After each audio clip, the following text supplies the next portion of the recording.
Everyone, it's Alexis Cardoza. What's up, everybody? It's the Wild Rhino Clark Connors from New Japan Pro Wrestling, and I am here getting wild, drinking an 805. Hey, this is Billy Starks. Rip F and Bison. I ran out of booze.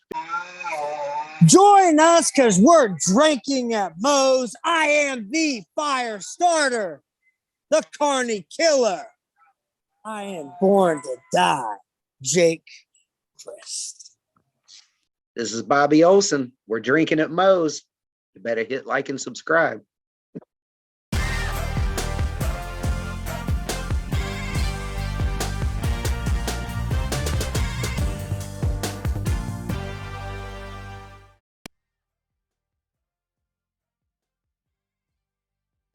All right, everybody, taking time out before we get this show started, that I want to thank Reaper Apparel for having Drinking at Moe's be a brand ambassador for their clothing line. They got good stuff. They got t-shirts. They got hoodies. They got beanies. They got lots of great stuff, encouraging everybody to break out of their comfort zone, live their best self, and hey, it's something I try to live every day. Now, be sure when you go and you're filling out your order, use the code Drinking at Moe's, get 10% off, and the link and the code will both be in the description. Let's fucking go. All right, everybody, Drinking Moe's, my 2 cents here. Big Mo, got my friend Nate here, my co-host. You know the drill by now with YouTube. Share, comment, turn on the notification so you don't miss a damn thing. Chop that like button harder than Gunther. Absolutely. But oh my God, the bull from so that hurts me. Yeah, no, just thinking of some of the chops that guy does. Freaking chest hurts just thinking about it. So we were gonna go over some of the emotional moments in wrestling history that come to mind right off the top of our heads. You know, there's been quite a few.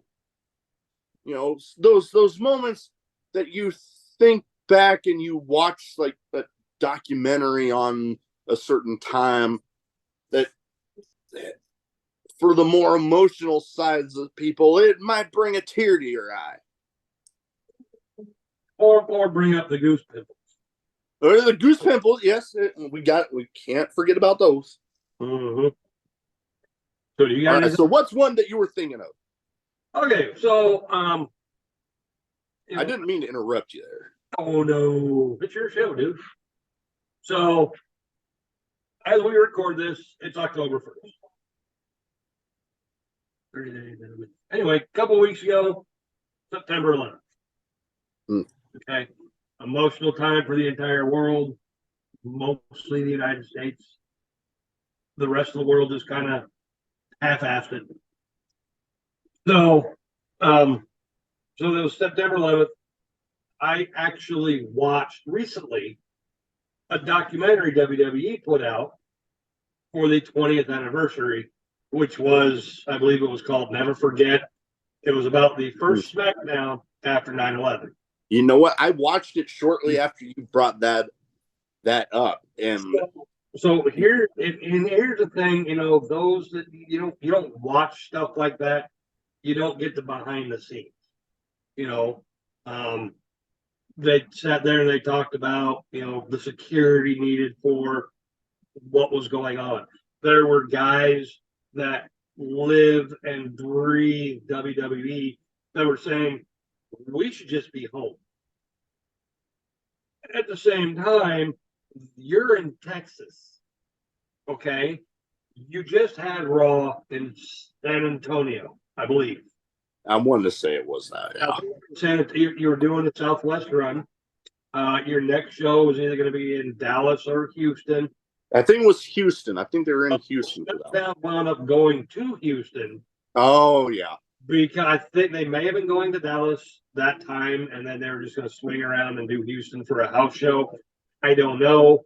but because of everything getting thrown out of everywhere, Houston said, we can do it. So they wound up doing it there.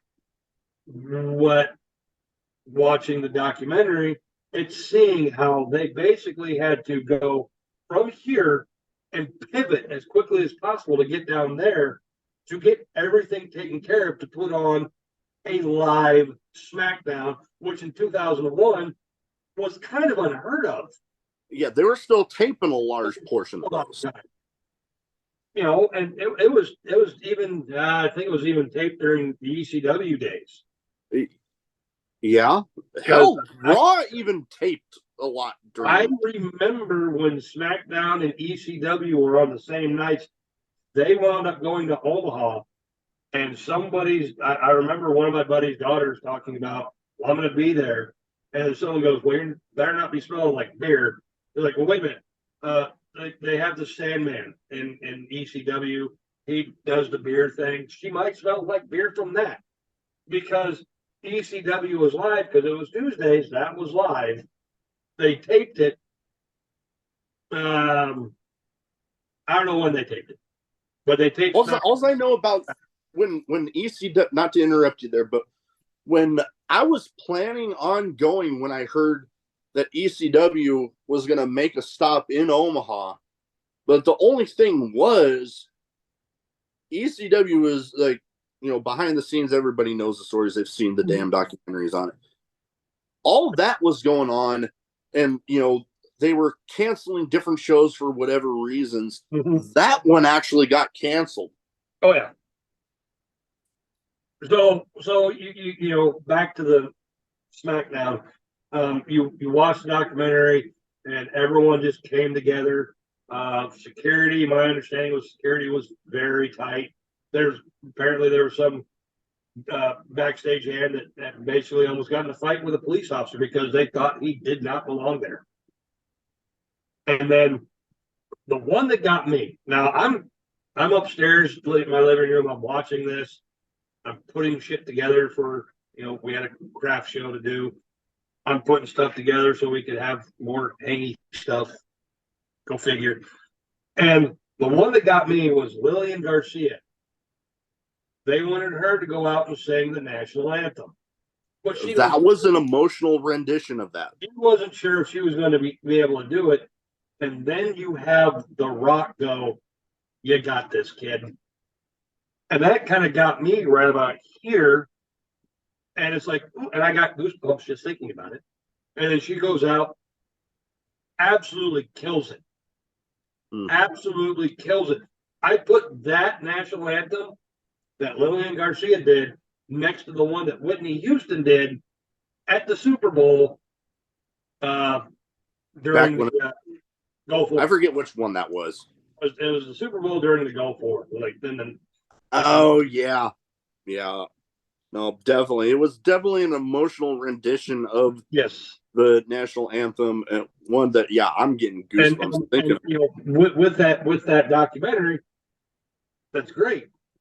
I always go back to Stone Cold Steve Austin.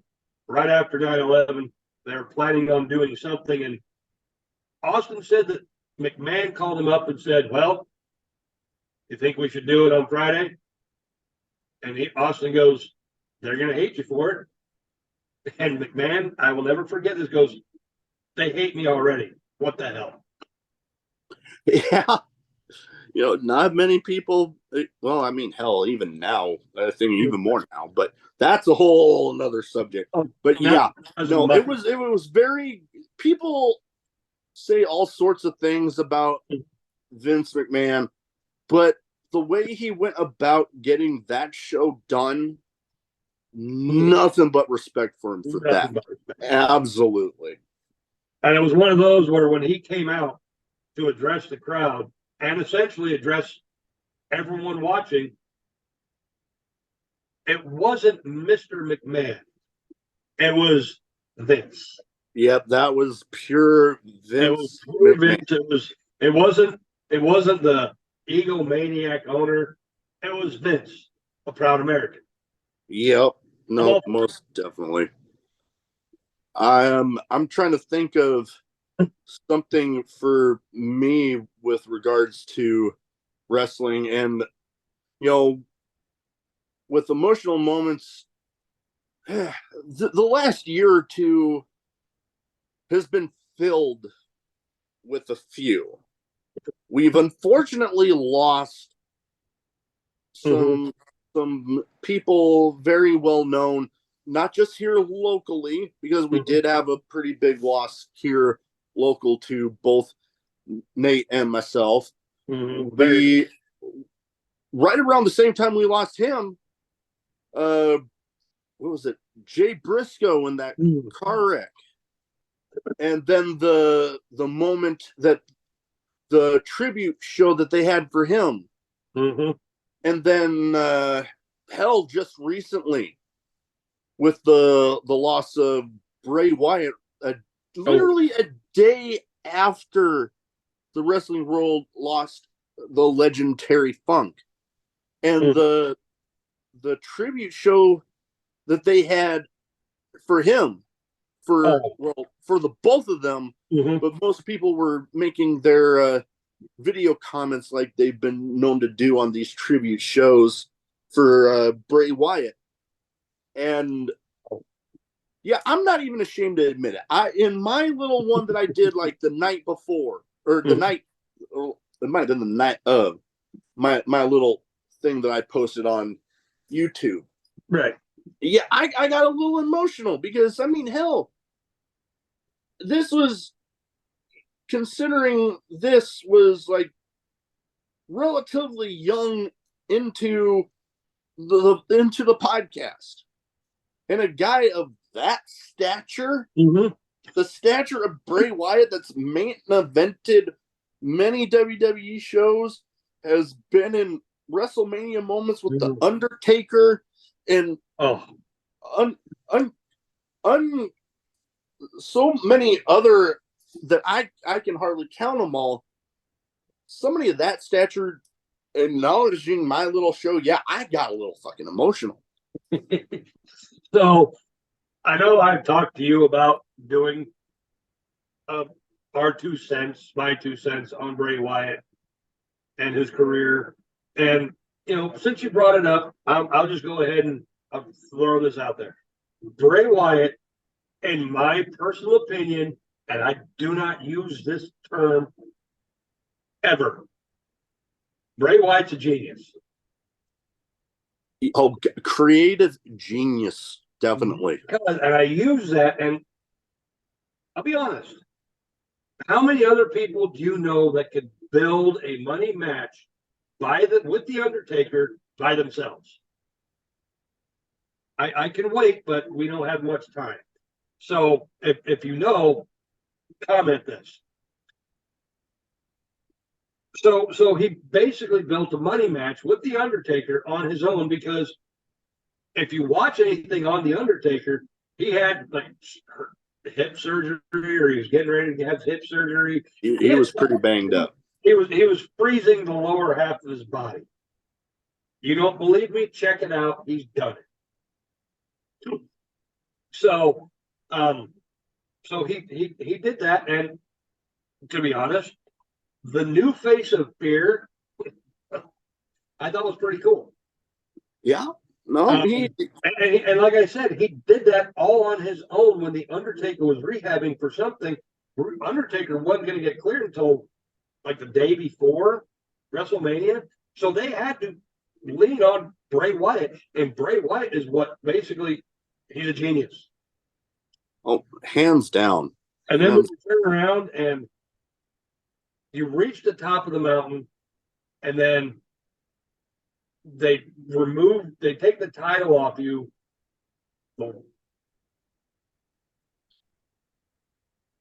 That match at WrestleMania with Randy Orton, I don't know what to say about it. Yeah. It was a good match when I wasn't distracted by the overhead shot of worms. Oh, God, yeah. That's when they kept superimposing everything on the mat. If I was Randy Orton, I would have been pissed and would just walk. Oh, walk like he did on the Marines. I'm sorry, I said it.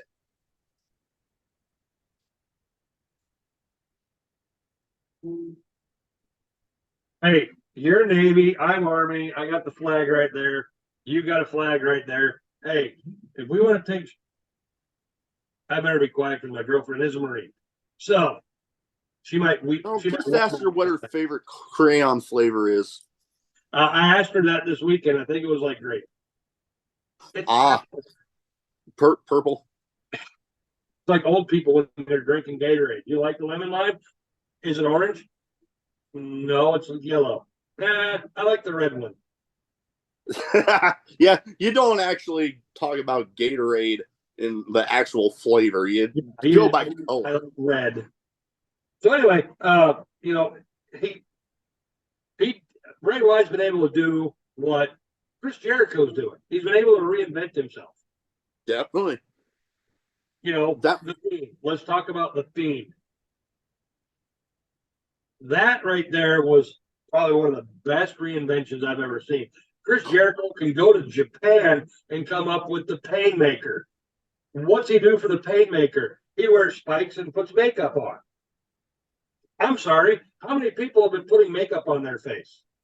then the whole theme thing. Mm-hmm. Holy crap! You got basically two personalities in one character, and you're merging them together at different points. That was epic. So then you have all this. Then he left. I think he got released. Yeah, I think he did. Yeah. And then they re-signed him because they realized that was a stupid fucking move. Yeah. And he made this comeback. And then, oh God, that comeback! Talk about emotional moments. Watching that comeback, I was getting goosebumps watching that shit. Watching that promo, I mean, hell, even after he passed away, watching the promo, I still got goosebumps. And then afterwards, every time someone did something, shit, LA Knight in his feud with The Miz looks at the camera and goes, a wise man once told me, run. I'm like, oh, Jesus Christ. Look around, Yeah. right? Oh my God, that night when he said that, oh, that was awesome. But okay, now when it was announced that he passed away, I was like, what? And I think I even messaged you. I said, is this true? You know what? The funny thing was, I was messaging somebody, a person that I'm going to be recording with for the interviews here, like in a week or so. But somebody else messaged me the screenshot of Triple H's tweet announcing it, and I was like, wait, what the fuck? What? Oh, speaking of that, did you hear at the time that tweet came out, Booker T was recording his podcast. I've seen the footage of that. You've seen the footage.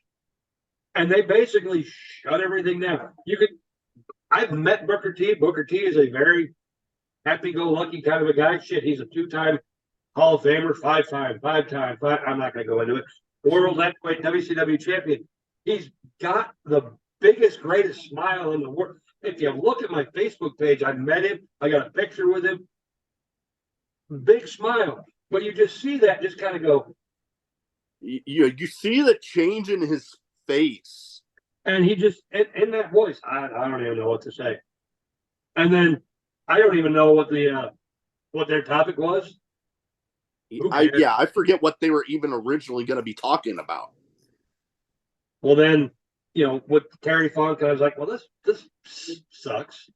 I mean, granted, they showed a picture. I've seen pictures of Terry Funk that was like 2 months before he passed away. It's like, you almost had a feeling like he wasn't going to be making it much longer. He was close. And then when they announced that he passed away, it's like, at least he's no longer in pain. Jesus Christ, the dude was wrestling until he was 60. You Google pain. There's a picture of Terry Funk. Hey, how you doing? I'm pain. So yeah, if everyone should just say, well, he passed away, he had a good life, he's no longer in pain. Thank God. He could probably get his real knees back. Because those damn things were destroyed 20 years ago. Oh yeah.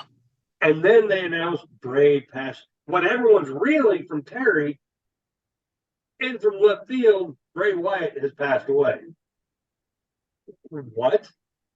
Yeah, that caught me completely off guard because I remember hearing, it was sometime after that, like we had all heard that, he had some cardiac issues and, COVID kind of exacerbated Yeah, it was shit. like, And then he had like an external defibrillator like thing that he was supposed to be wearing, and he just went to take a nap and never woke up.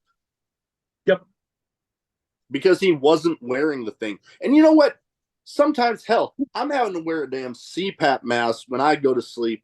And there's times where it's like, God damn, I gotta roll over and I'm feeling the damn tube going across my shoulder, and it's like, God damn it. But then I'm like, you know what?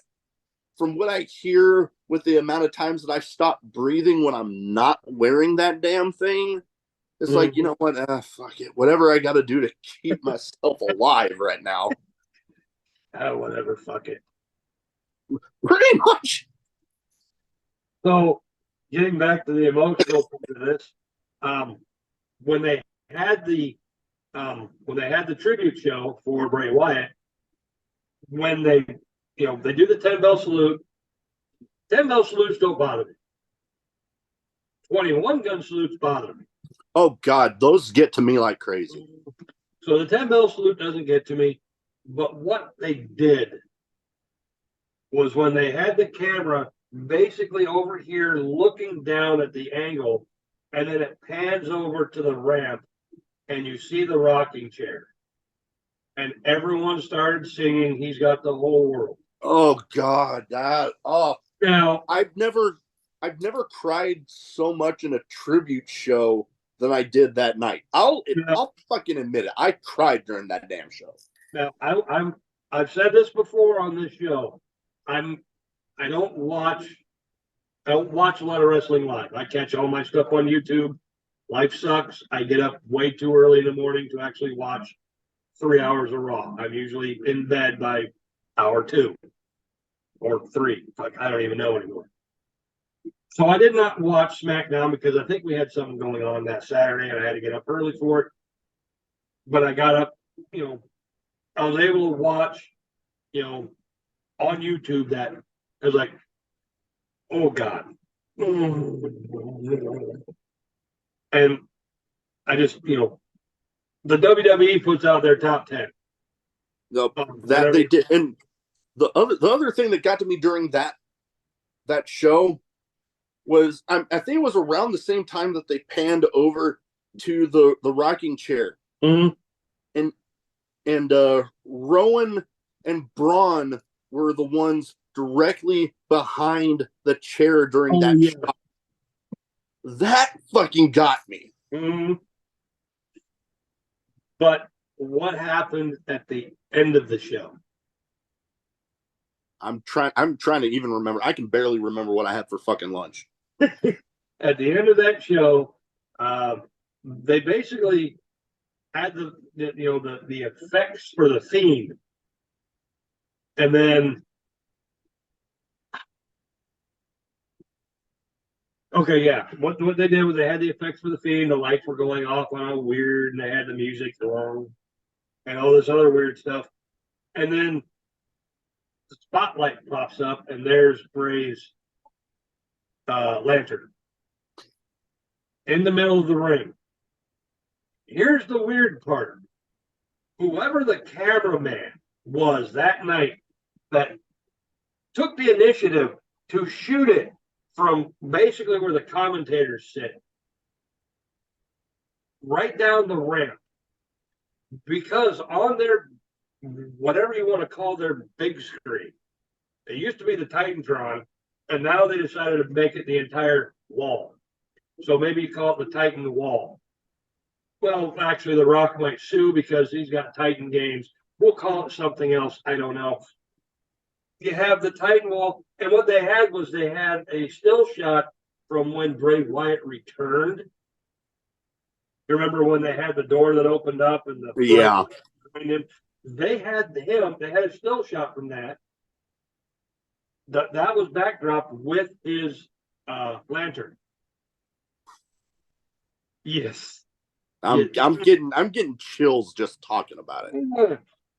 So yeah, that's how they ended that SmackDown. That, to be honest with you, that was a great way to end that show. Oh, most definitely. I got no arguments with that. Not one. So those were emotional. Me personal, I'm gonna go out like this. kind of like what you said.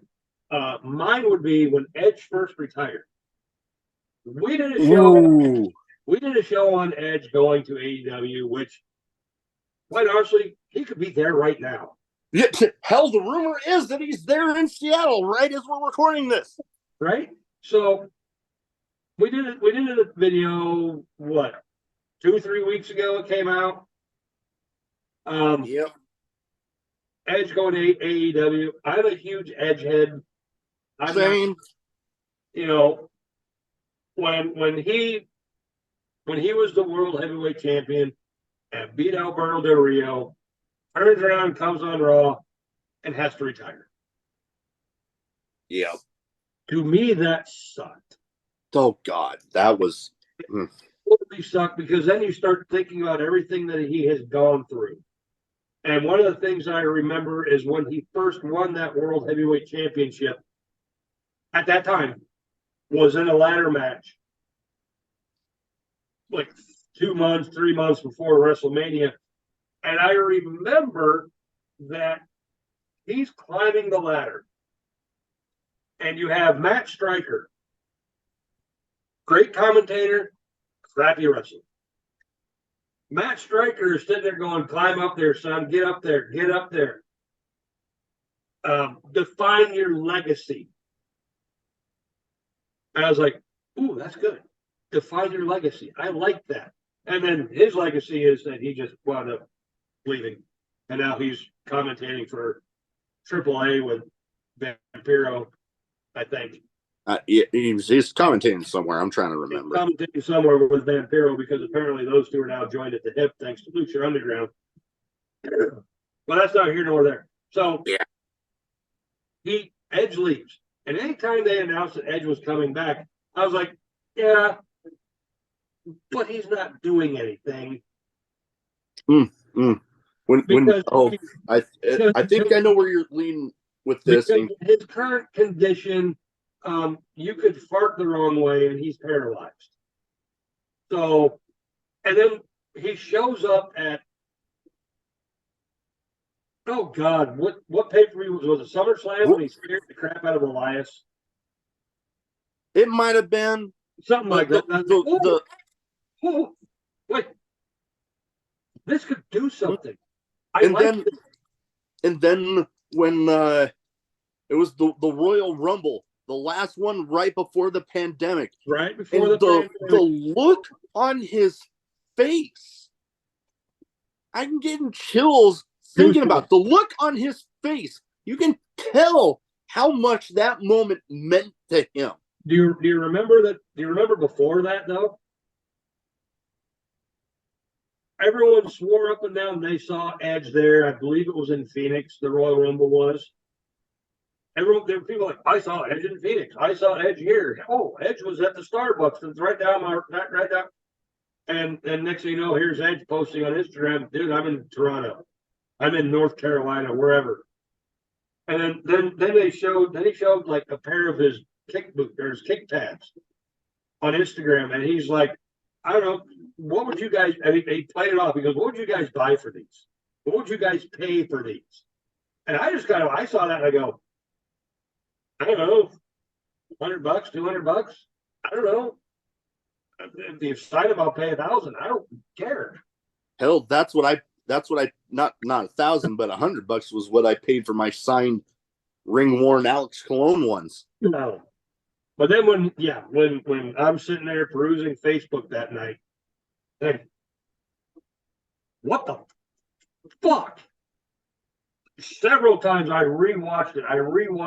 I got goosebumps. I got tears in my eyes. Then I saw the other. There was two angles. There was two angles to that entrance. One that everyone saw in the pay-per-view. Then there was another one that they had off to the side where it didn't leave him. They had a camera on him as he come out, because the other camera that everyone saw in the pay-per-view would see him walking down, taking off his jacket, but then you'd see everyone else in the ring going, holy shit, what the hell? And then but this camera showed him, and you could just, the emotion on his face. I got, ooh. Yeah, I'm getting all sorts of goosebumps just talking about it. That was a legendary moment. Yes, it was. And then, sure. and then some 3 years later, on a random Smackdown, for him to sit there and go, by the way, I'm here right now because of this guy. Talking about Sheamus, doing Sheamus's workout YouTube channel when he biffed it. Now, mind you, I saw that and I go, Jesus Christ, that looked like it hurt. But he realized that he could come back from that. And it was all because of Sheamus. Now, apparently Sheamus is hurt too. I don't know. But yeah, no, I've seen, lots of people have seen that footage. And yeah, it's amazing knowing like where he was when he got forced into retirement, and to even come back and just being able to do that, and then that knowing now that's where he got the light bulb in his head moment, like, yep. Oh shit, I think I could do this. So, and I'll bring this up. This will be the last thing I can think of. You brought it up. The person that was kind of close to us. We knew some people might piss us off with this one if they watch this, but I don't care. Okay. You guys had your opportunity. You told everyone else not to. Well, guess what? I'm going to. So, for those that don't know, Jaysin Strife, one of the best wrestlers in the Midwest. Oh, hands down. Hands down. We all knew, a lot of us knew that he was going to pass away. When we went to bed on December, whatever it was, 28th, I was in Minnesota when I woke up and found out that Jaysin Strife passed away. It's only the second time my phone has ever fallen out of my hands when I find out someone passed away. The first time is a personal moment between me and that other person. That one. Yeah. I know the one you're talking about. So, yeah, and you know, that happened. We kind of figured it was going to happen. Myself and Mo, we had conversations. Well, what's going to happen? What are we going to do? I can't go to PWP all the time. You know, I can't, you know, what else is there? Well, I found out there's other places up in Sioux City. So, but beyond that, so I'm up in Minnesota visiting, you know, my girlfriend's family. I let her know. She's like, oh my God, no, that sucks. And it does. What I thought was cool was that during a PWP show, they put the graphic up. That was awesome. That was goosebumps. And then I think that was the night that the news broke. Mm-hmm. So, and then you wind up hearing all these big names, these guys that have passed through the halls of Omaha. And I'm going to say that because I don't know if you want me to name the name. But we'll just call it the halls of Omaha. People like Adam Pearce. Adam Pearce had his condolences. A lot of guys. There were some guys that hadn't even been this way, but they heard about Jaysin Strife. And they're putting out their condolences. It was as a fan, I absolutely loved it. Oh yeah, totally. It was amazing to see. Well, then they announced their tribute show. Okay, let me back up on that. If you've never watched the 5-hour was it a 5-hour The live stream thing they did. stream that they did? I actually watched that, and I will be honest. I've only been watching Magnum. Jesus, I've only been watching him for the 7 years. That sound about right? Probably, yeah. My first show was on the exact same weekend as when Omaha Comic Con first started.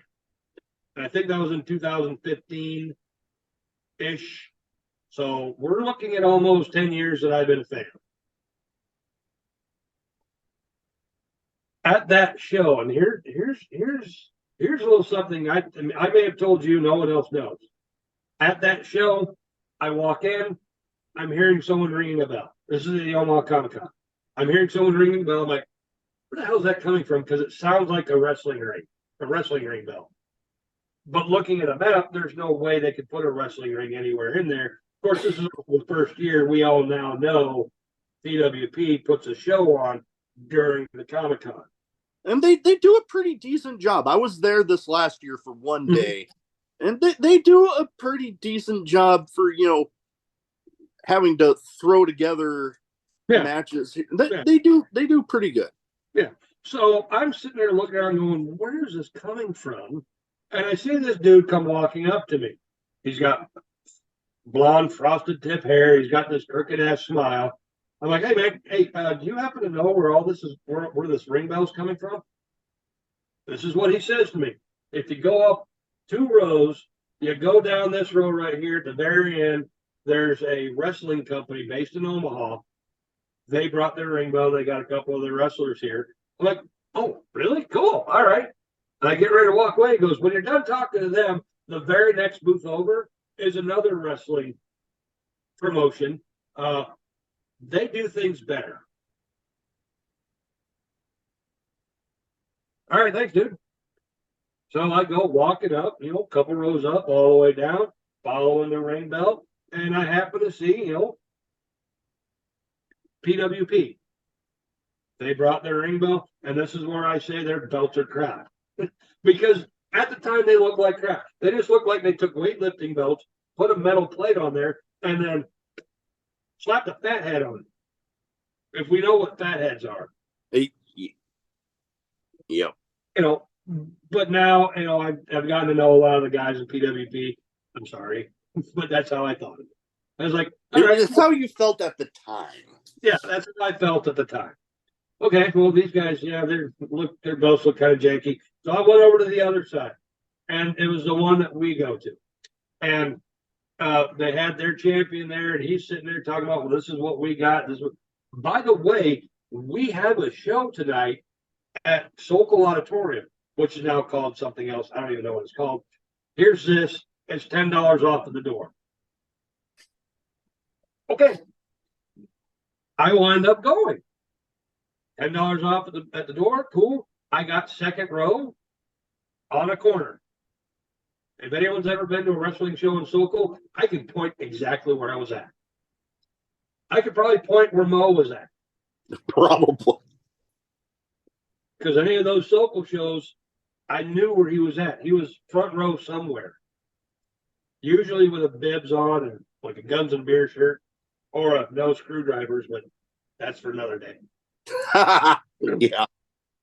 And I'm watching this, and I'm actually enjoying the shit out of myself. I'm like, oh, this is freaking cool. And then the music hits.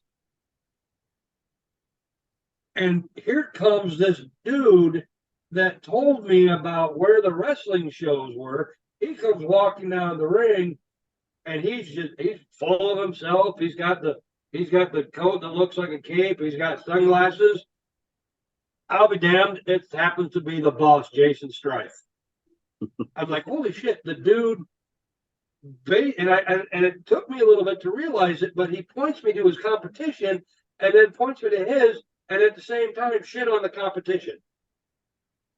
Because, well, there's the other wrestling company, and we do it better. Yeah.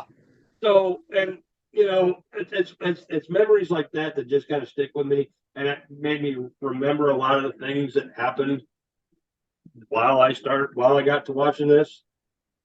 I mean, and then when he got the tribute show that was at the firefighter union hall, the tribute video, which I've seen multiple times, the very last shot with him and his dog. Oh God, that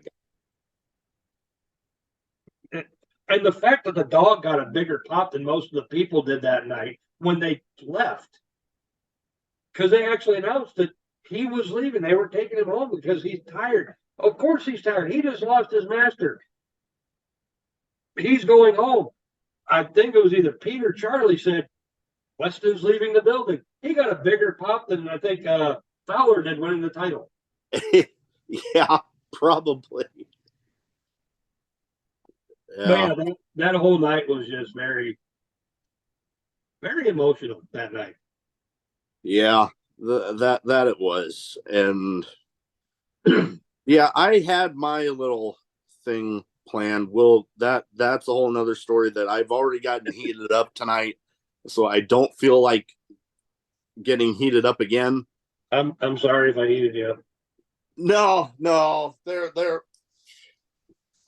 I've talked with a couple people about everything, so I'm like I said, when I'm pissed off to the point where I'm silent, it's bad.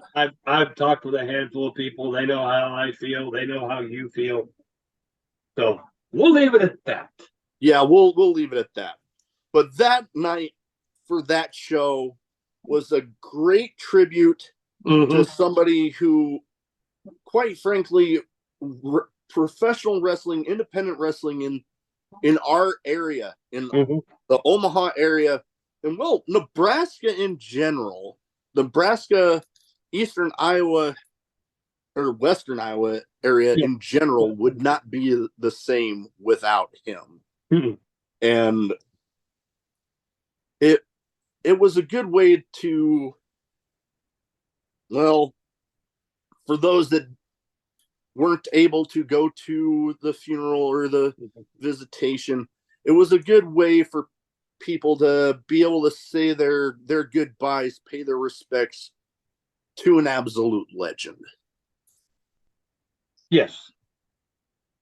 But I don't know if you got anything else. I'm pretty much tapped out for that subject. Yeah, I'm kind of tapped out there myself. Yeah, well, that is about all we have. Like I said in the last episode, I will leave the social media spots where you can follow the show, stay updated, maybe even get little clips and TikToks and shit that I take a little moments at shows. Keep updated. But anyways, that is about all we have. Hope everybody has a good week. Let's fucking go.